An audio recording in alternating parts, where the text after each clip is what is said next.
Arranquemos interpretando estas imágenes. ¿Qué tenemos acá? Una pompa de jabón, que estaba la discusión de que, ¿por qué una pompa de jabón y una burbuja? Ahora vamos a echar luz acerca de eso. Gotas, burbujas y meniscos.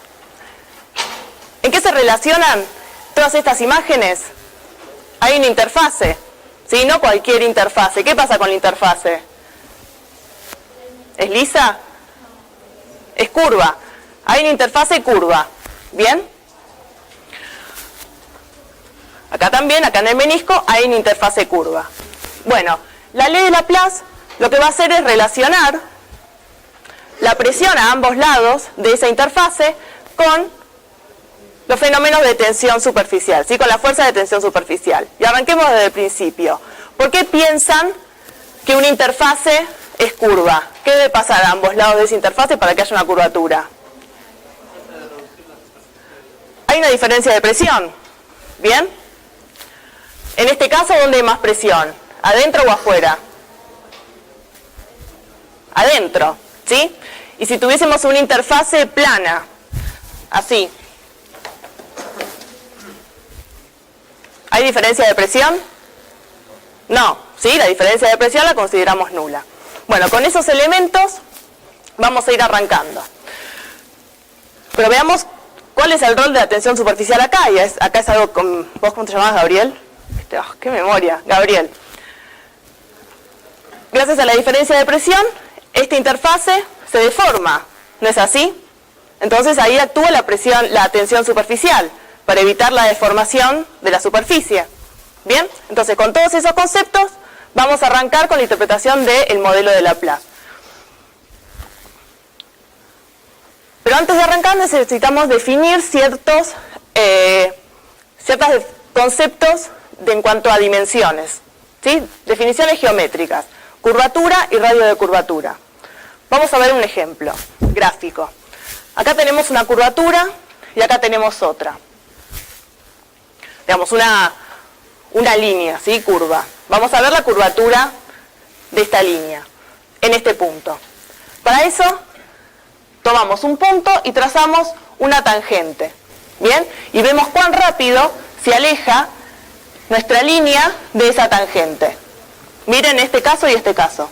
Acá se aleja más rápido de la tangente, es más curva.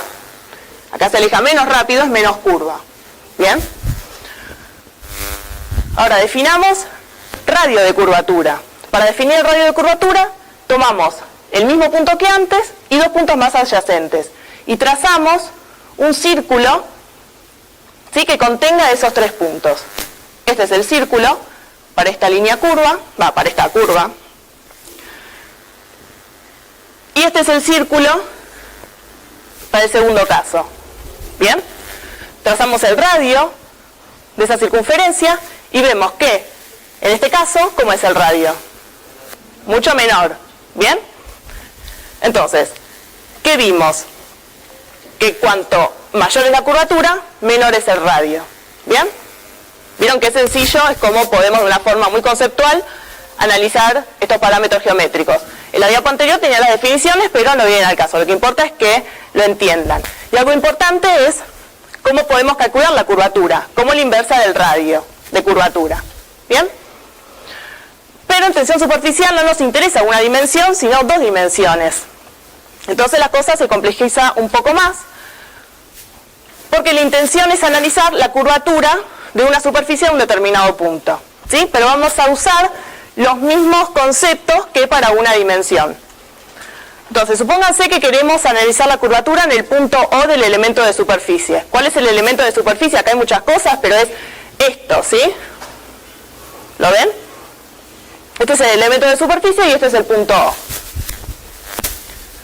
Lo que vamos a hacer primero es considerar un vector normal al elemento de superficie con origen en ese punto, ¿sí? Un vector normal. Trazamos un plano perpendicular, ¿sí? Que intersecte a ese vector normal. Y este plano lo que va a hacer es contemplar, ¿sí? Tener en él esa curvatura en una dimensión. Este plano va a ser una dimensión y va a atravesar una de las curvaturas. ¿Bien? Entonces Entonces, ¿cómo podemos analizar esta curvatura? Podemos trazar la circunferencia, ¿sí? Trazar el radio, y este va a ser el radio de esa curvatura. ¿Bien? Es como el tratamiento con una dimensión. Ahora hacemos lo mismo, pero trazando un plano perpendicular, ¿sí? Al elemento, que intersecte con el plano y que sean perpendiculares entre sí, que pasen por el punto O. Y hacemos lo mismo. Este plano, ¿sí? Va a contemplar a esta curvatura, trazamos la circunferencia y el radio, y encontramos el radio de curvatura. Entonces tenemos dos planos, ¿sí? Que me determinan dos curvaturas con un radio de curvatura cada uno. Pero lo que a nosotros nos interesa es una curvatura de la superficie. ¿Y cómo la estimamos? Lo vamos a llamar curvatura media y lo vamos a estimar como la suma de la inversa de los radios de curvatura. ¿Bien? ¿Vamos bien? Simplemente de conceptos que después vamos a aplicar. ¿Sí? Lo interesante de esto, entonces esta va a ser la curvatura media en el punto O. Lo interesante es que cualquiera sea los planos perpendiculares entre sí que tomemos y pasan por el punto O, vamos a obtener la misma curvatura media. ¿Bien? Bueno, entonces con estos conceptos geométricos avanzamos hacia la definición de la ley de Laplace. La intención ahora va a ser encontrar, ¿sí? Deducir entre todos una fórmula que va a ser la ley de Laplace. Van a haber muchos cálculos, pero lo que importa es que lo entiendan, ¿sí? Vamos a retomar conceptos de trigonometría, de triángulos, que los tienen que tener muy frescos para poder entender esto, ¿sí? Pero no lo copien porque todos lo tienen. Cuando vuelva al campus seguro lo van a tener, ¿sí? Y nadie les va a pedir que deduzcan ninguna fórmula, simplemente que la entiendan. Entonces, como vimos en la introducción, la ley de Laplace hace referencia a esta diferencia de presión a ambos lados de una interfase en estado de equilibrio. Tiene en cuenta las distintas fuerzas en el estado de equilibrio, que ahora vamos a ver cuáles son, que determinan la geometría de una interfase. Y, bueno, intuitivamente ya dijimos que si una interfase es plana no existe diferencia de presión a ambos lados, ¿sí? Pero si hay una diferencia de presión, vemos una curvatura, ¿sí? Y por eso la superficie se deforma, por esa diferencia de presión. Y si una interfase se deforma, entra en juego la fuerza de tensión superficial que participaba oponiéndose a esa deformación, ¿sí? Estos son conceptos que ya asentamos durante la clase pasada. Entonces, arranquemos con esta deducción de la ley de Laplace. Lo que vamos a hacer es analizar este elemento de superficie, ¿bien? Que es curvo, como lo ven, va a tener una determinada curvatura media. ¿Qué fuerzas actúan en el equilibrio? Son tres fuerzas que actúan en el equilibrio. Por un lado, empecemos. ¿Dónde hay mayor presión? ¿En el interior o en el exterior? En el interior, ¿sí? Porque la curvatura es así. Entonces, vamos a definir una fuerza que va a estar generada por esa presión interna, ¿sí? Que está dirigida desde el punto central, el punto O, hacia el exterior. ¿Bien? Otra fuerza que está dada por la presión externa dirigida hacia adentro, ¿sí? Ahora, a priori, si tenemos estas dos fuerzas, ¿qué pasa? ¿Se deforma? Infinito, ¿no? Se deforma. ¿Pero qué fuerza participa para evitar esa deformación y llegar a un equilibrio? La fuerza de tensión superficial, que la esquematizamos en este punto, ¿sí? Es tangente a la interfase, ¿sí? Se opone a la deformación es para arriba, entonces la fuerza de tensión superficial se opone a la deformación. ¿Ven? Ahora, estamos analizando el equilibrio de fuerzas verticales. ¿Qué tenemos que hacer con la fuerza gamma? La tenemos que descomponer, como hicimos toda la clase pasada, descompusimos un montón de fuerzas. Entonces la descomponemos, ¿sí? Y analizamos su componente vertical, que es este. ¿Bien? Y acá definimos un ángulo que va a ser phi, que luego lo vamos a retomar, ¿sí? Que nos va a permitir luego calcular la componente vertical de la fuerza gamma. ¿Vamos bien? Ven que es muy sencillo, hay muchas cosas, pero lo que importa es que entendemos los conceptos. Entonces arranquemos con las expresiones. En el equilibrio la sumatoria de fuerzas es 0. A ver si hay. Dijimos que había una fuerza dada por la presión interna, menos la fuerza externa, fuerza dada por la presión externa, y menos el componente vertical de la fuerza gamma, es 0. ¿Bien? Ahora, estas fuerzas dadas por la presión la podemos expresar también como presión por el elemento de superficie, ¿sí? Delta S, la expresión de presión que analizamos la clase pasada. Y a su vez podemos descomponer esta expresión de la fuerza gamma normal, ¿sí? Fuerza gamma en el eje vertical. A priori, ¿cómo calculábamos una fuerza gamma? Habíamos encontrado una expresión que es la que van a usar ustedes en TP. ¿De qué dependía? ¿Recuerdan? Llegamos a una expresión de fuerza gamma igual al coeficiente de tensión superficial por el perímetro. ¿No es así? Bueno, esta expresión la analizamos y es la que ustedes van a usar, ¿sí? Como fundamento de muchas de las técnicas.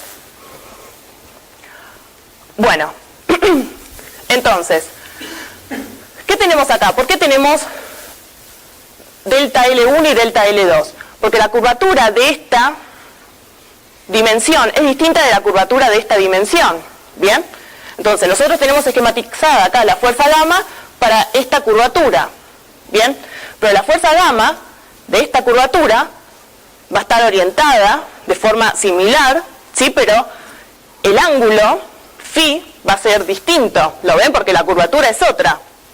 Entonces, el componente vertical de la fuerza gamma en este lado y en este lado va a ser ligeramente distinto, ¿sí?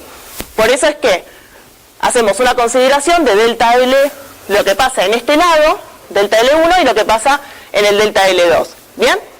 Esto es sencillo. Entonces, fuerza gamma, coeficiente de tensión superficial por el perímetro, y como estamos analizando el componente vertical, ¿sí? Y acá definimos este ángulo, ¿cómo podemos usar la trigonometría para calcular este componente? ¿Qué usamos? ¿Seno o coseno?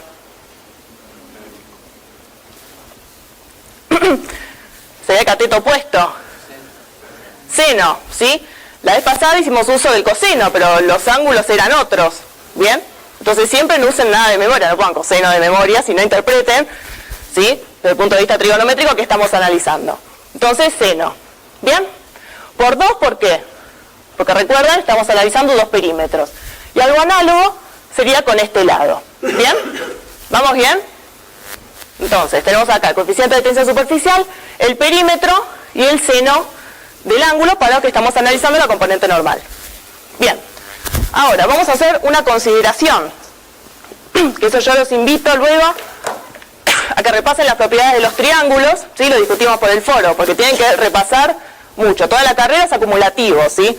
Seno, coseno, descomposición de vectores, ángulo de triángulo, todas las propiedades de los triángulos las tienen que tener muy frescas. Estamos usando la matemática como herramienta, ¿sí? Para analizar fenómenos físicos, entonces eso no nos puede limitar.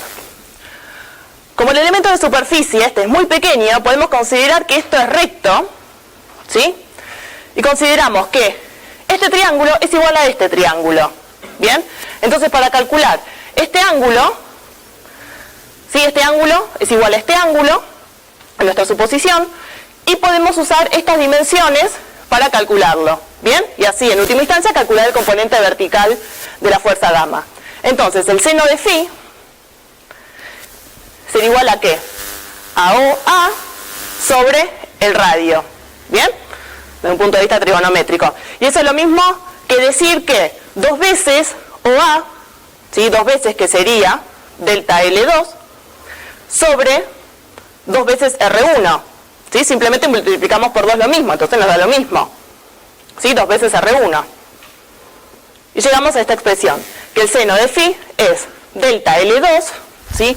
Todo esto sobre 2 veces el radio de curvatura. Y lo mismo podemos hacer con el seno de phi 2. ¿Bien?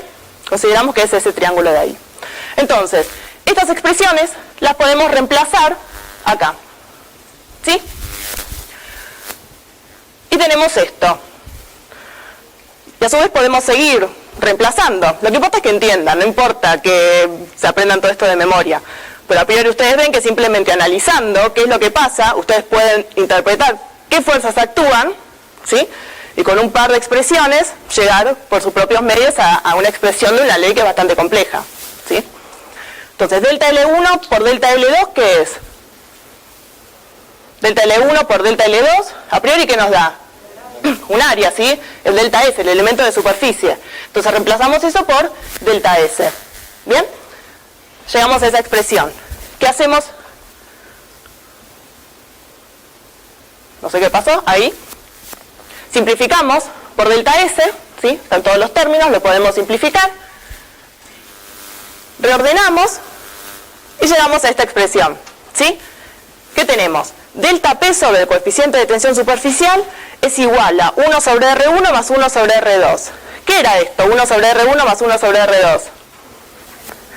La curvatura media, ¿sí? Entonces, ¿qué me relaciona esta expresión? La curvatura media con todos los parámetros que me determinan esa curvatura, que era la diferencia de presión, ¿sí? De esa interfase, y la fuerza de tensión superficial, ¿sí? Representada acá a través del coeficiente de tensión, que se oponía a la deformación.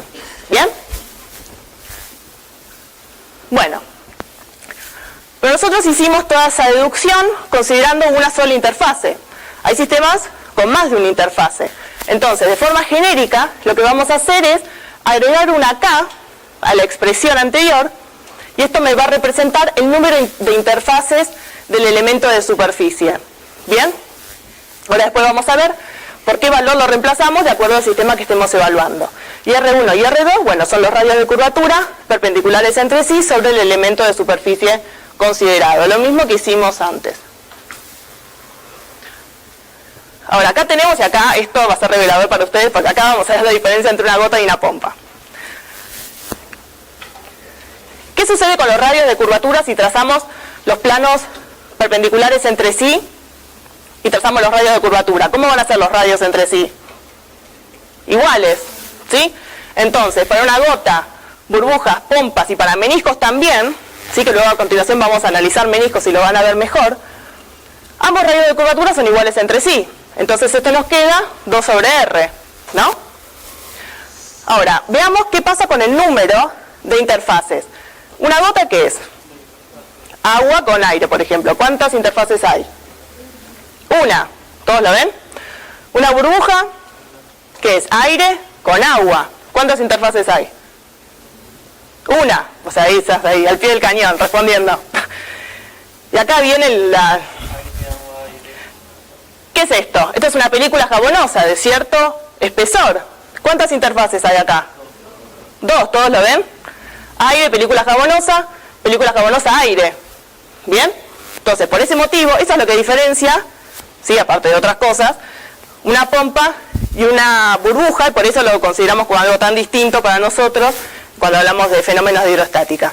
Entonces, para gotas, meniscos y burbujas, como hay una sola interfase, vamos a poner 1 acá, y el caso de pompas, 2. Y acá hay otro caso que quizás acá no lo ven con mucha claridad, pero luego lo van a trabajar en las mostrativas y van a hacer la experiencia ustedes mismos, que son los casos de placas paralelas, que no son otra cosa que dos portaobjetos, ¿sí? Muy juntos entre sí, que pueden colocar en líquido, y el líquido adopta esta posición, ¿sí? Sube el líquido, tiene esta posición, así, esa, ¿lo ven? Más o menos con mucha imaginación.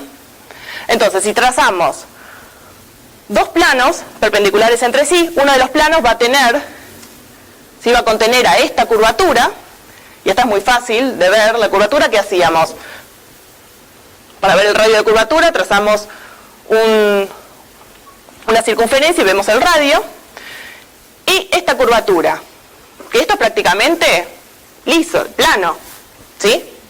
Si trazamos una circunferencia que contenga estos puntos, ¿cómo va a ser esa circunferencia? Va a ser infinita, ¿no? Enorme, porque esto no es curvo, entonces la circunferencia va a ser infinita. Y el radio de curvatura de esa circunferencia infinita, ¿cómo va a ser? También infinita, es muy fácil esto, díganlo, es solamente para... hay que romper el hielo. Entonces, 1 sobre infinito, ¿a qué tiende? 0, ¿sí? Entonces esto lo despreciamos. Entonces la expresión de Laplace para placas paralelas queda de esta forma. Delta P sobre gamma, 1 sobre R, igual a 1 sobre R. ¿Bien? Entonces, estas van a ser las expresiones que ustedes van a usar en los trabajos prácticos para analizar ciertos fenómenos que van a ver a través de las mostrativas de tensión superficial.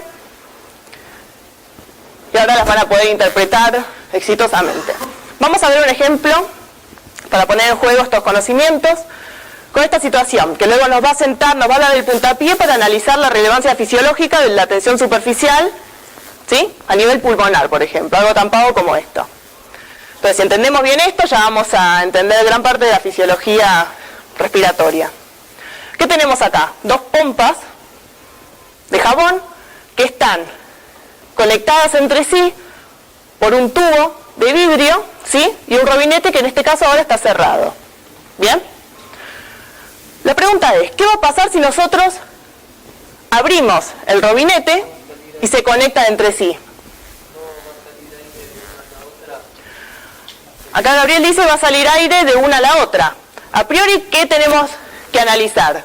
¿Qué pasa con las presiones adentro de las pompas? ¿Son iguales?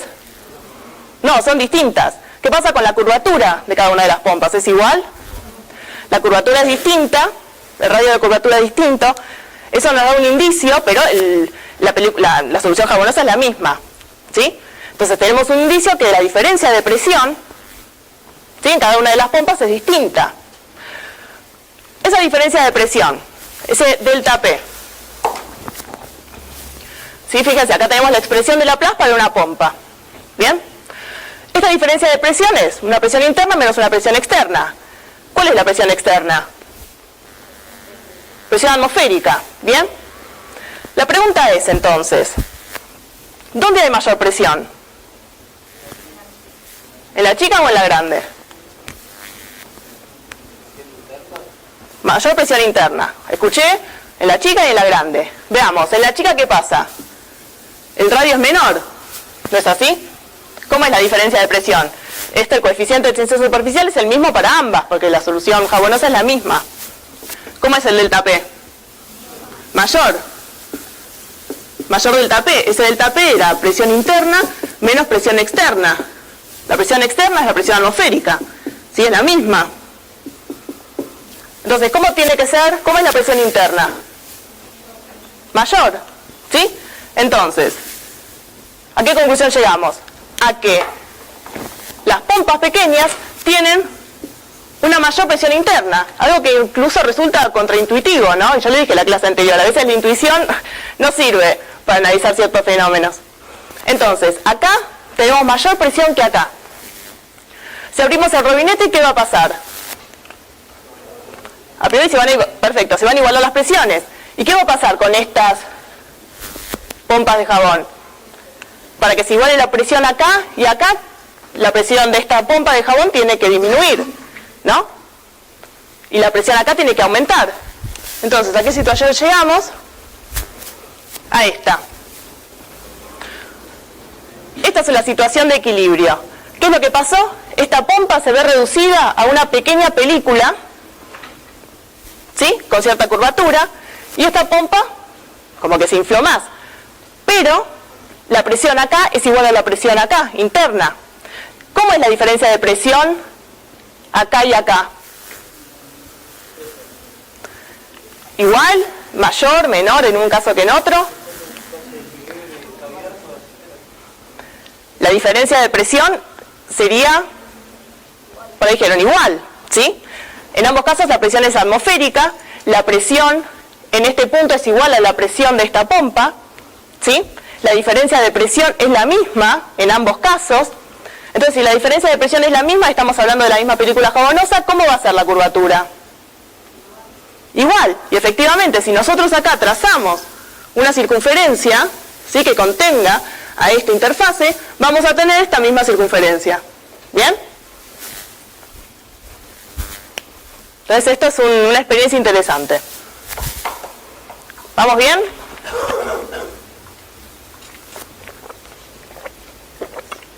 Bueno, esto después lo vamos a retomar.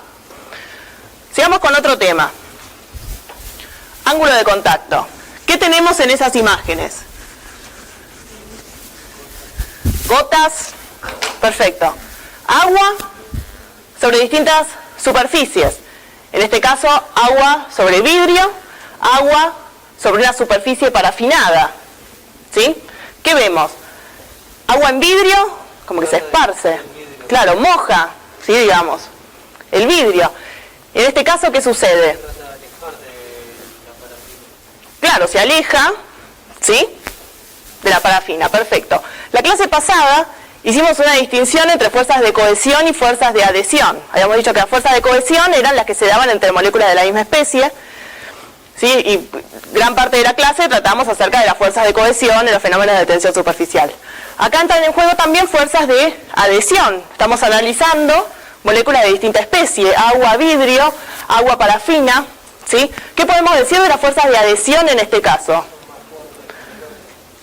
Son más fuertes las fuerzas de adhesión en este caso que en este, ¿sí?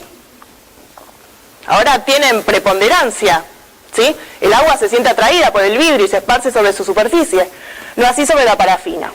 Bueno, estamos sentando las bases, ¿sí? Teniendo herramientas para ir desarrollando las próximas etapas de la explicación.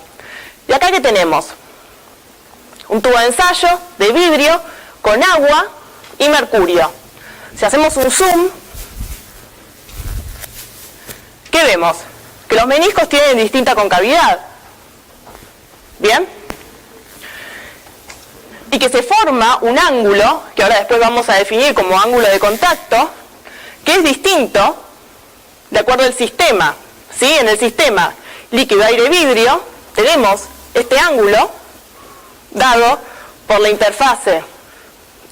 Digamos, bueno, en este punto donde están las tres interfaces, y en este caso el ángulo es distinto.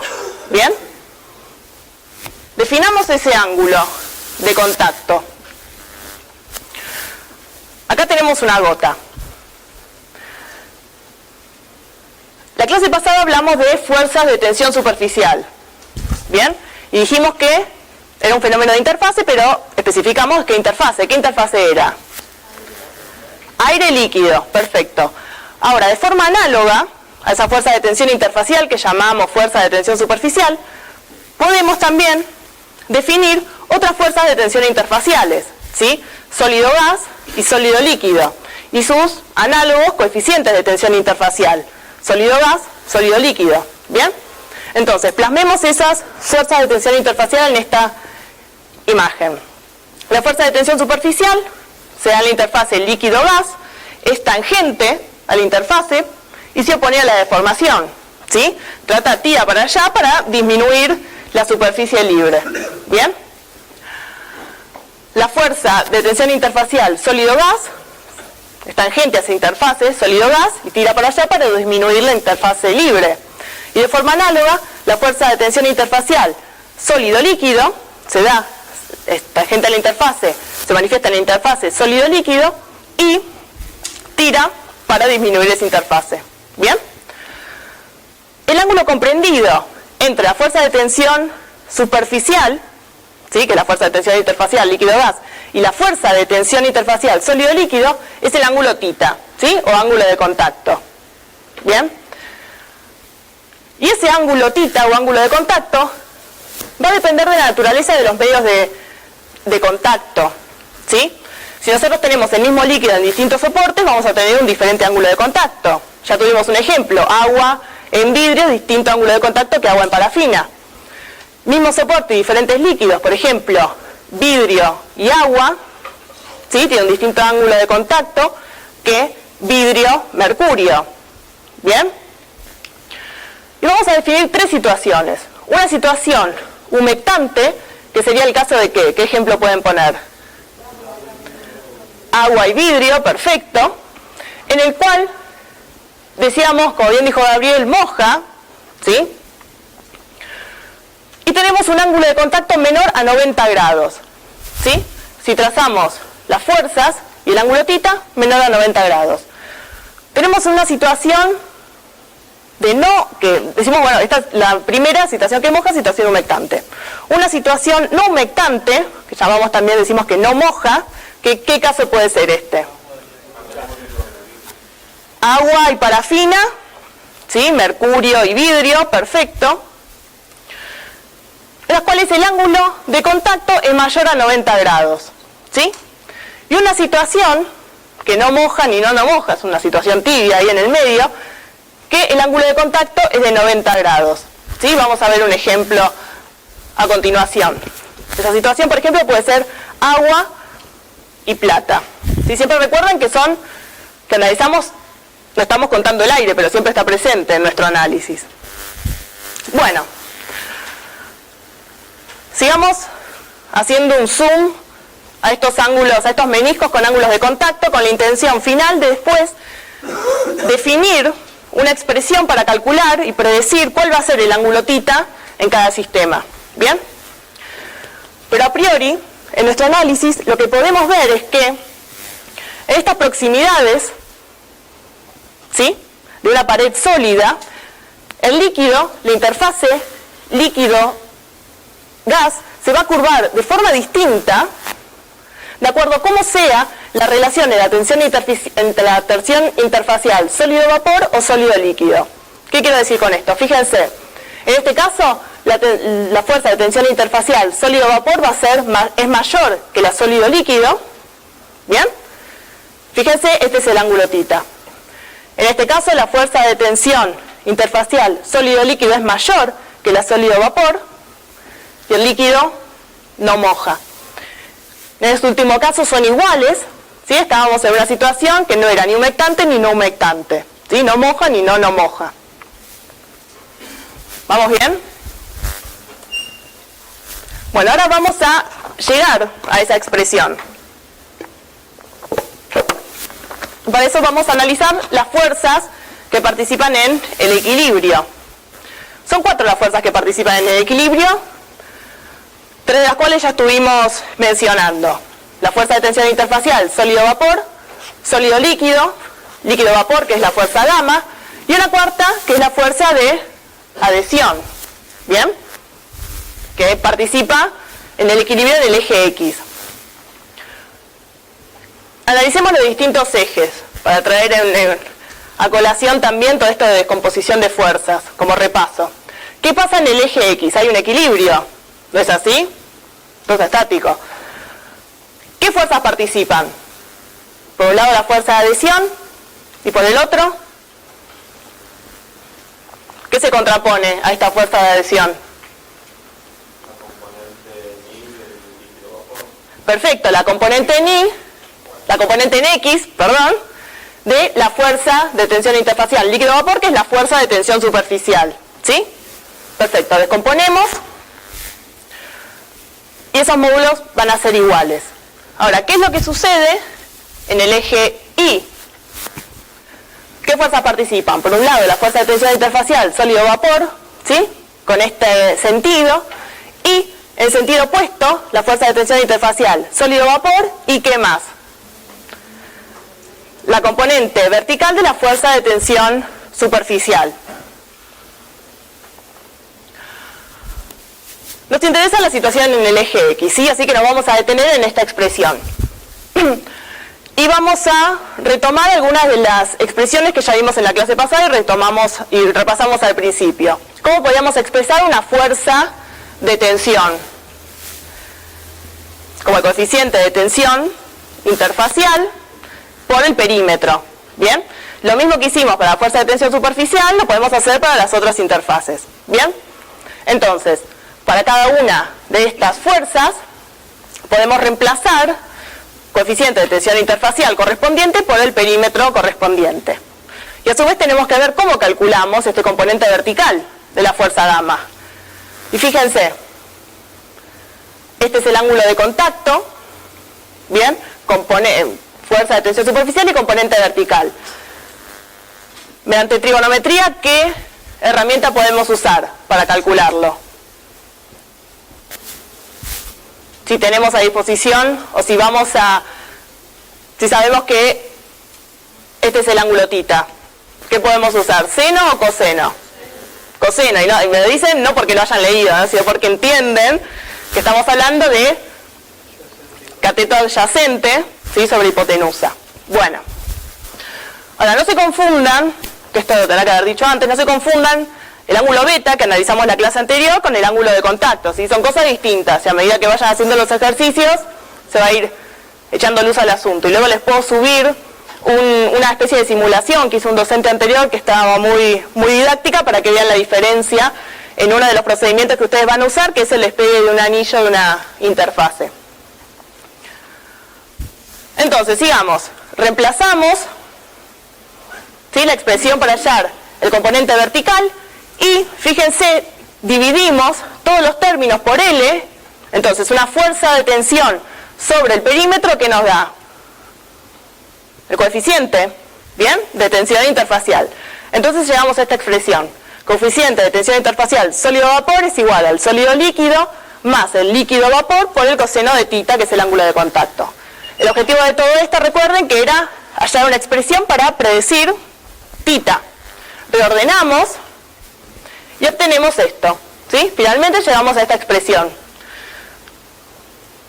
que me relaciona al coseno de θ con las tensiones interfaciales. Pero fíjense, el ángulo de θ, ¿sí?, que el coseno sea positivo o negativo, va a depender de lo que pasa en el numerador, ¿sí?, no en el denominador. Los coeficientes de tensión interfaciales son siempre positivos. Ahora, ¿qué sucede si el coeficiente de tensión interfacial sólido-vapor es mayor que el sólido-líquido? ¿Cómo va a ser el coseno de θ? ¿Positivo o negativo? Positivo, ¿sí? Eso implica que θ es menor a 90 grados. ¿Y qué situación era esa? Humectante que moja. ¿Bien?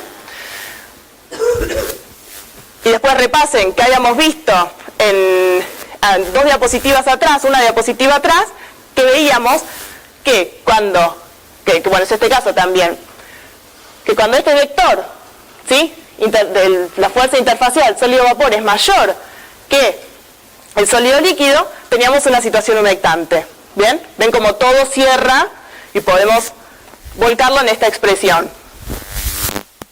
Entonces, si el sólido-vapor es menor que el sólido-líquido, el coseno de θ es 0, eso implica que el ángulo θ es mayor a 90 y el líquido moja. Y si no pasa, si son iguales, el coseno de θ es 0, implica que el ángulo θ es de 90 y estábamos en esa situación que no moja ni no moja. ¿Vamos bien? Son cálculos para hallar expresiones que nos permiten luego predecir distintos sistemas. La intención de esto es que vean cómo que podemos, con pocas herramientas, llegar a esas leyes, ¿sí?, y después usarlas. Bueno, acá tenemos una tabla con ángulos de contacto. Acá se indica el líquido, el sólido y siempre falta una fase que es aire, ¿sí?, en este caso. Fíjense cómo el mismo líquido en contacto con distintos sólidos, ¿sí?, ahí tiene distinto ángulo de contacto. Y en este caso, ¿qué pasaría? ¿Esto moja o no moja? Moja, ¿sí? Y en estos casos, agua parafina, mercurio, vidrio, no moja, ¿sí? θ es mayor a 90 grados. Bueno, falta poco para ir cerrando estos temas. Vamos a ver algo más, que esto es muy interesante, y una aplicación, ¿sí?, de relevancia fisiológica. Y para arrancar esto último vamos a repasar el teorema general de la hidrostática que vimos la clase pasada. ¿Recuerdan? Este era un sistema de vasos comunicantes, colocábamos líquido, llegaba a un equilibrio, ¿y qué pasaba? Todo tenía la misma altura, ¿sí? ¿Qué pasaba con la presión en estos puntos? Es igual, puntos a la misma altura tienen la misma presión, ¿sí? Habíamos dicho que la presión dependía de la altura y de la densidad del líquido que estemos hablando, no dependía del volumen total ni de la forma del reservorio, ¿sí? Los volúmenes totales y la forma de estos reservorios son distintos, pero la altura del líquido es la misma, entonces la presión en estos puntos es la misma.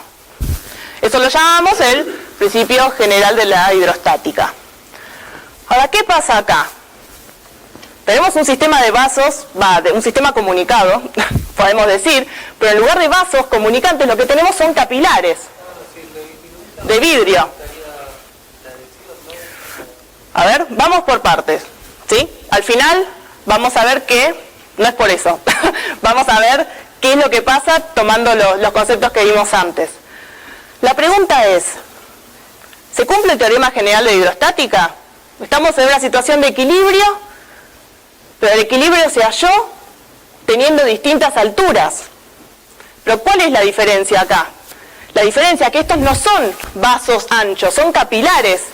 Entonces entran en juego otros factores, ¿sí? Otros fenómenos, como el fenómenos de tensión superficial que generan, por ejemplo, una curvatura. ¿Bien? Entonces vamos a ver con el desarrollo de estas próximas diapos que en verdad en este sistema de capilares, siempre recuerda que estamos hablando de capilares, no de tubos anchos, sí se cumple el principio general de la hidrostática. Y todos estos puntos a la misma altura tienen la misma presión. Pero entra en juego el fenómeno de capilaridad, ¿sí? Que es un fenómeno de tensión superficial que vamos a desarrollar ahora. ¿Bien? Luego vamos a retomar esa diapo. ¿Qué es lo que pasa? Que ustedes habrán visto quizás. Los líquidos que mojan sufren, y tienen una curvatura de estas características, sufren ascenso capilar. Y los líquidos que no mojan, ¿sí? Y tienen esta curvatura, por ejemplo mercurio, vidrio, sufren descenso capilar. Pero no queremos que se aprendan nada de memoria, y nada, es una regla, moja, asciende, no, eso no queremos bajo ninguna circunstancia. Entonces vamos a analizar por qué. ¿Qué es lo que pasa? Y vamos a llegar a una expresión que me va a permitir predecir cómo va a ser la altura de ese ascenso o descenso capilar en función de parámetros, ¿sí? De hidrostática que estamos viendo ahora. Entonces, vamos a analizar esta situación. ¿Qué es esto? Esto es un capilar que lo pusimos en una caja de Petri con agua, ¿sí? Lo dejamos unos instantes y llegó a esta situación de equilibrio. ¿Bien? Lo que nosotros vamos a hacer es ver la foto inicial. Pusimos el capilar, pum, le sacamos una foto. ¿Bien? Y eso es lo que vamos a analizar acá. ¿Y qué nos interesa? Las presiones en los distintos puntos. Entonces, todos entienden que esto es el capilar. ¿Bien? Y todo esto es el líquido. ¿Qué presión hay acá en 1? Acá. Presión atmosférica, esto está abierto a la atmósfera. ¿Qué presión hay en 4? Presión atmosférica. Aquí hay una interfase. Ahora, ¿es curva esta interfase? ¿Esto? No, podemos decir que no. Si es plano. Si es plano, ¿qué podríamos inferir? ¿O qué decíamos? ¿Hay diferencia de presión? No. La presión en 4 es igual a la presión en 3, ¿sí? Porque esto es plano. Estamos tomando puntos muy cercanos entre sí. ¿Bien? No estamos tomando un punto y este punto 4 y un punto acá. Estamos tomando puntos muy próximos. Entonces, podemos decir que la presión en 4 es igual a la presión en 3, ¿sí? Que es igual a la presión atmosférica. ¿Bien? Entonces, ¿a qué conclusión llegamos? En 1, en 4 y en 3 hay presión atmosférica. ¿Sí? Ahora, ¿qué pasa en 2? ¿Cómo es la presión en 2 respecto de 1? ¿Es igual? No. Hay una concavidad, ¿sí? Si hay una concavidad, una curvatura, hay una diferencia de presión. Ahora, para que una interfase se curve hacia abajo, ¿dónde tengo que ejercer mayor presión? Arriba, ¿sí? Acá tiene que haber mayor presión que acá. Entonces, en 2 hay menor presión. ¿Bien? Entonces, ¿qué pasa en este instante inicial? Que no estamos en equilibrio, estamos en el instante inicial. La presión en 2 es menor que la presión en 3. Puntos a la misma altura tienen distinta presión. Entonces, ¿qué va a hacer el sistema? Va a evolucionar a un equilibrio en el cual la presión en 2 sea igual a la presión en 3. ¿Cómo lo logra ese sistema? Generando una columna de líquido sobre 2, de modo tal que ahora esa columna de líquido va a aumentar la presión en 2 hasta llegar a una situación en que la presión en 2 sea igual a la presión en 3 y sea igual a la presión en 4 y sea igual a la presión en 1, ¿sí? ¿Y cuál va a ser esa presión? Presión atmosférica. ¿Bien? Entonces, tratemos de enunciar con ecuaciones lo que estuvimos analizando. ¿Queda claro conceptualmente por qué hubo ascenso capilar? Con eso ya... Ay, me golpeé el micrófono. Con esto ya me quedo muy contenta. Entonces, en la situación de equilibrio, la presión acá es igual a la presión en 2, es igual a la presión en 3, es igual a la presión en 4. ¿Sí? Ahora, ¿qué pasa entre 1 y 5? Hay una diferencia de presión que la podemos modelar con la ley de Laplace, ¿sí? Para meniscos. ¿Cómo quedaría? Presión en 1 es igual a presión en 5 más 2 gamma sobre el radio de curvatura. ¿Bien? Esto es lo que ya vimos antes. Y por otra parte, ¿qué podemos decir? Que la presión en 2 va a ser igual a la presión en 5 que había originalmente en ese punto, más toda esta columna de líquido, ¿sí? Que se generó. ¿Bien? Reordenamos todas estas expresiones, despejamos en función de h, ¿sí? Y llegamos a una expresión que me permite predecir cuál va a ser la altura de ese fenómeno capilar, ya sea de ascenso o descenso capilar, en función de el coeficiente de tensión superficial, del peso específico que contemplaba la densidad, recuerdan, y la aceleración de la gravedad, y del radio de curvatura de ese menisco. ¿Bien? Esa es la ley de Jurin. ¿Vamos bien? Bueno. ¿Vamos bien? Ven que con pocas herramientas, con pocas ecuaciones, ya estamos analizando los fenómenos más complicados de la hidrostática. Ahora, si nosotros queremos predecir cuál va a ser la altura de un ascenso capilar, nos va a resultar muy difícil analizar cuál es el radio de curvatura de ese menisco. ¿Sí? Podemos sacar una foto y con un sistema digital ampliar, calcular por computadora, pero es una complicación. Es más fácil, ¿sí?, poner esta expresión en función del radio del capilar. ¿Sí? Eso sí lo podemos saber de fábrica, tenemos el dato del radio de capilar. Ahora, entonces lo que tenemos que hacer es ver cuál es la relación entre el radio de curvatura y el radio del capilar. ¿Bien? Fíjense, la curvatura del menisco es esta, extendemos la circunferencia, este es el radio de curvatura, el radio de capilar es este, ¿sí? Uy.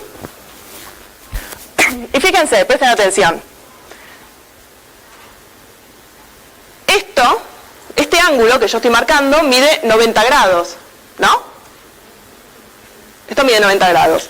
Este ángulo que estoy marcando mide 90 grados. Ambos ángulos de 90 grados comparten este ángulo. Entonces este ángulo es igual a este. ¿Sí? Entonces podemos, y este ángulo no es cualquier ángulo, era θ, el ángulo de contacto. Entonces podemos relacionar el radio de curvatura con el radio de capilar a través del ángulo θ. ¿Sí? A través del coseno, a esta altura ya saben, ya me dicen coseno, del ángulo θ. ¿Sí? Y eso va a ser igual al radio de capilar sobre el radio de curvatura. Despejamos y reemplazamos en esta expresión y obtenemos que la altura del fenómeno capilar, ascenso o descenso capilar, va a depender del coeficiente de tensión superficial, del coseno de θ, del peso específico que involucra la densidad y del radio del capilar. ¿Y qué podemos predecir? Que si el líquido moja, el coseno de θ va a ser positivo, la altura va a ser positiva, va a haber ascenso capilar. Si el líquido no moja, ¿qué pasa con el coseno de θ? Es negativo, la altura es negativa, va a haber descenso capilar. Si el radio es mayor, la altura va a ser menor, ¿sí? Pero todas estas cosas mecánicas que ustedes pueden predecir a través de una ecuación, el objetivo es que ustedes las puedan entender, ¿sí? No es válido responder si les preguntamos ¿por qué un líquido que no moja sufre descenso capilar? No nos pongan porque el coseno de θ es negativo, entonces la altura es negativa, ¿sí? No va, lo que queremos es que generen criterio. Entonces vamos a analizar qué es lo que pasa, si vamos a justificar desde un punto de vista conceptual, ¿sí? No reemplazando números en la expresión de Jurin que nos permite predecir, ¿sí?, las alturas, qué es lo que pasa en una situación en la cual el líquido no moja. Bueno, el análisis que vamos a hacer es similar al anterior, solamente que, ¿qué tipo de líquido puede ser este? ¿Qué sistema puede ser? Perfecto, mercurio, vidrio, un vidrio parafinado con agua. ¿Cómo es la presión en 1? Presión atmosférica en 4, en 3. ¿Cómo es la presión en 2 respecto de 1? Mayor, ¿sí? La curvatura es así, acá hay mayor presión. Perfecto. 2 y 3, ¿tienen la misma presión? No, puntos a la misma altura tienen distinta presión. Y 2 tiene mucha más presión. Entonces, ¿cómo evoluciona el sistema? Disminuyendo esta columna de líquido. ¿Sí? De modo tal que, hasta llegar a una determinada altura en la cual el punto 2 tenga la misma presión que un punto, ¿sí?, en el seno del líquido. Y que la columna de líquido, ¿sí?, hidrostática sobre él equipare a la presión que hay en 2. ¿Vamos bien? O sea, en el equilibrio, esos puntos van a estar a la misma presión. Bueno, ese es el motivo por el cual, si analizamos qué pasa en el instante inicial, este sistema evoluciona hacia el descenso capilar. Bien, y eso lo podemos predecir con la expresión de Jurin. ¿Y les dejo algo? Sí.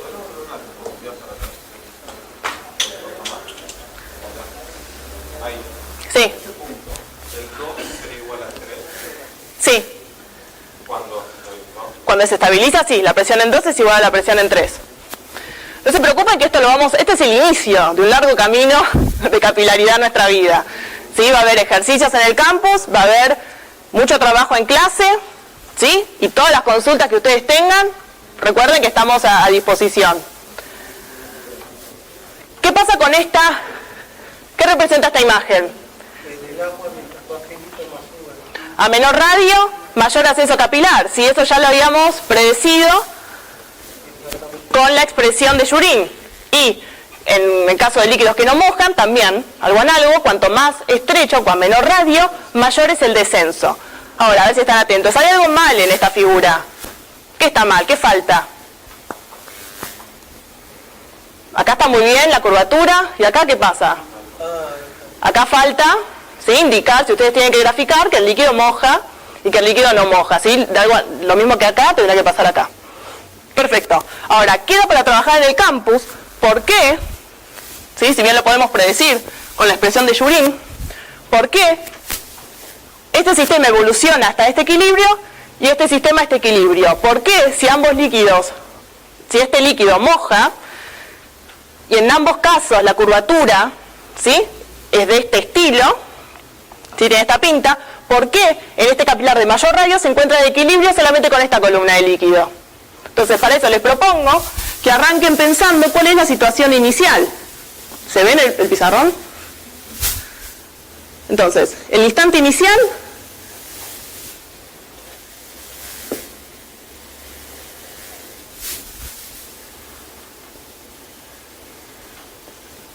¿sí? Acá hay mayor curvatura que acá, ¿eso se nota? Bueno, ¿cómo es la presión acá? Atmosférica, acá, atmosférica, acá, atmosférica, acá, acá, atmosférica, no, mayor que la atmosférica, menor que la atmosférica, la curvatura es acá, acá hay mayor presión, ¿bien? Entonces, menor que la atmosférica. ¿Cómo es la presión acá? Menor que la atmosférica. Ahora piensen, luego en sus hogares, si lo seguimos trabajando por el campus, cómo es esta presión en relación a esta presión y cómo es que se llega a este equilibrio en función de esas diferencias de presiones. ¿Sí? La del medio, porque está bastante separado entre sí, si esto no está hecho a escala. Suponemos que hay una distancia grande y no se forma un menisco. No, no hay curvatura. Entonces sería así. ¿Sí? La curvatura es despreciable, ¿bien? En relación a estas curvaturas. ¿Bien? Entonces hagan este ejercicio de qué pasa en el instante inicial para esta situación y esta situación y la seguimos trabajando en el campus. ¿Bien? Entonces, con todo este análisis pudimos ver que puntos a la misma profundidad tienen igual presión. Justamente, este ascenso capilar se da para que puntos, para llegar a un equilibrio de que puntos a la misma altura tengan la misma presión. ¿Bien? Bueno, pasamos al último tema, que ya introdujimos la clase pasada, ¿sí?, que son tensioactivos. Vimos una aplicación profesional de los tensioactivos en la industria farmacéutica. Ahora vamos a ver la relevancia fisiológica. Estos ejercicios, ustedes ven que a lo largo de las clases aparecen muchos recuadros, foros de discusión de TP, porque son cosas que vamos a retomar en el foro. Tensioactivos. Repaso rápido. Esto ya lo definimos. Son sustancias que al agregarse a un determinado líquido inciden sobre la tensión superficial, ¿sí? Modificando el coeficiente de tensión.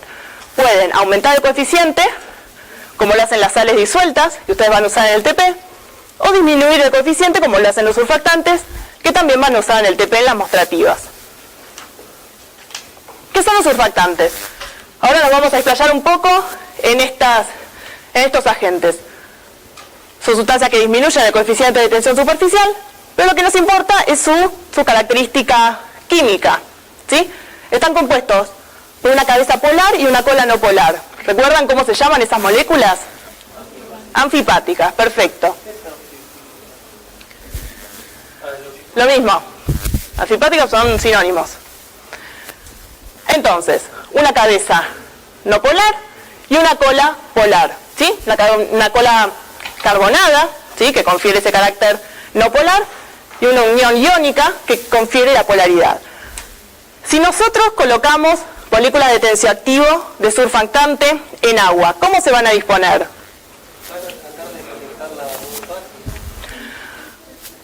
¿Qué fases? Se van a tratar de poner la interfaz y conectar el agua con lo que sea. Por ejemplo, si hay agua y aceite van a... Se conectan, en este caso estamos hablando de una situación, por ejemplo, de agua-aire. Perfecto, se colocan en la interfase, ¿sí? La cabeza hidrofílica, ¿sí? Que siente afinidad por el agua, en contacto con el agua. La cola no polar, que no siente afinidad por el agua, en contacto con el aire. ¿Bien? Entonces, a medida que nosotros vayamos colocando moléculas de surfactante, se van a ir acomodando en esta interfase. Pero va a llegar un punto que se va a saturar la interfase. ¿Y qué va a pasar? Se van a empezar a agrupar entre sí esas moléculas de surfactante formando micelas. Ahora, ¿cómo se van a agrupar? Con sus cabezas, que es hidrofílicas, polares, que sentían afinidad por el agua, en contacto con el agua, y en el centro todas las colas no polares. ¿Bien? La concentración máxima de surfactante que se puede agregar en una interfase sin que se formen micelas es la concentración micelar crítica, ¿sí? Cuando agregamos una concentración superior a la concentración micelar crítica, vamos a ver ¿sí? Aparición de micelas en el seno del líquido. Cuando analicemos esto, que nos va a servir para analizar luego la relevancia fisiológica del surfactante. ¿Qué tenemos acá? El mismo volumen de agua en distintos recipientes, ¿sí? Que generan una distinta interfase, ¿sí? La interfase acá es mayor que acá.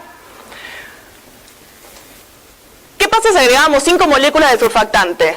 Acá y acá. ¿Se satura la interfase? No. Claro, bueno, pues acá 5 sería hasta acá, ponele, nuestro esquema muy demasiado esquemático. Pero está perfecto lo que dijiste. ¿Qué pasa si aumentamos progresivamente la concentración de surfactante? El comportamiento de ese sistema va a ser distinto de ese sistema, porque esta interfase se va a saturar mucho más rápido, ¿sí? Y se va a llegar muy rápido a la concentración micelar crítica. Entonces, si vemos qué es lo que pasa con el coeficiente de tensión superficial en función de la concentración de surfactante para el sistema 1, que lo representamos con esta curva, vemos que hay una caída muy rápida, ¿sí? A medida que vamos agregando moléculas, cae muy rápido la tensión superficial hasta llegar a la concentración micelar crítica y luego ya se forman micelas, ¿sí? No hay un efecto sobre la interfase porque ya se saturó. ¿Bien? Ahora, en esta interfase, a medida que agregamos, ¿sí? La misma cantidad de moléculas que en la situación anterior, el efecto sobre el gamma es mucho menor. ¿Bien? Y se llega mucho más tardíamente a concentraciones mayores a la concentración micelar crítica. Entonces, si estamos analizando, por ejemplo, si tiramos esta concentración, ¿sí? De surfactante en ambos sistemas, en esta situación, el gamma va a ser el mínimo para el sistema, ¿sí? Se llegó a la concentración micelar crítica, y acá el gamma de este sistema es mayor. ¿Bien? Entonces, de acuerdo a las características de interfase, va a ser el efecto del tensioactivo sobre el gamma. ¿Y por qué? Acá, si ustedes entendieron eso, ya entienden de lo que vamos a hablar ahora. ¿De qué vamos a hablar? Del surfactante pulmonar. Ustedes en fisiología van a ver fisiología respiratoria y van a ver todas las ramificaciones del árbol respiratorio, a través de bronquiolos y finalmente los sacos alveolares, ¿sí? Que los sacos alveolares no es nada más que alvéolos, que son como pequeños sacos esféricos de distinto tamaño, ¿bien? Donde se hace el intercambio gaseoso. Ahora, ¿recuerdan lo que vimos antes, las dos burbujas conectadas? ¿Sí? ¿Qué pasaba con la burbuja más chiquita? Tenía mayor presión. ¿Sí? Si las conectábamos entre sí, la burbuja chiquita colapsaba. Ahora, todos los alvéolos están conectados entre sí en su interior. Pero hay alvéolos más chiquitos y alvéolos más grandes. ¿Qué pasaría con los alvéolos chiquitos desde el punto de vista teórico? Colapsarían. ¿Sí? Eso es incompatible con la vida porque no tendríamos intercambio gaseoso. Bien. Ahora, los alvéolos chiquitos no colapsan. ¿Por qué? Porque hay células, que son los neumonocitos tipo 2, que segregan un surfactante, ¿sí? Pulmonar. La cantidad de surfactante en los alvéolos, en todos los alvéolos, es la misma. Ahora, ¿qué es lo que sucede en los alvéolos más chiquitos? ¿Sí? Estaríamos en esta situación, por ejemplo. El efecto del gamma, ¿sí? El efecto sobre el gamma del tensioactivo pulmonar en los alvéolos chiquitos es mucho más intenso y acentuado que en los alvéolos más grandes. ¿Bien? Entonces, ¿cómo podemos modelar a los alvéolos pequeños? Delta P igual a 4 gamma sobre R. ¿Sí? Disminuye el coeficiente de tensión superficial gracias al tensioactivo pulmonar, disminuye la diferencia de presión a ambos lados de la interfase. Esa presión es igual a presión interna menos presión externa. La presión externa es siempre la misma, ¿sí? Para los alvéolos. Entonces, ¿qué me permite la presencia de ese surfactante? ¿Qué sucede con la presión interna? Disminuye, por ahí lo dijeron, ¿sí? Disminuye la presión interna. Entonces, ahora los alvéolos chiquititos, que teóricamente tendrán que tener mayor presión, tienen la misma presión que los alvéolos más grandes y no colapsan, ¿sí? Ustedes habrán escuchado hablar del síndrome de distrés respiratorio de los recién nacidos, los cuales tienen dificultades respiratorias porque los bebés prematuros no tienen todavía sintetizado, no pueden generar surfactante pulmonar. ¿Bien? Bueno, terminamos con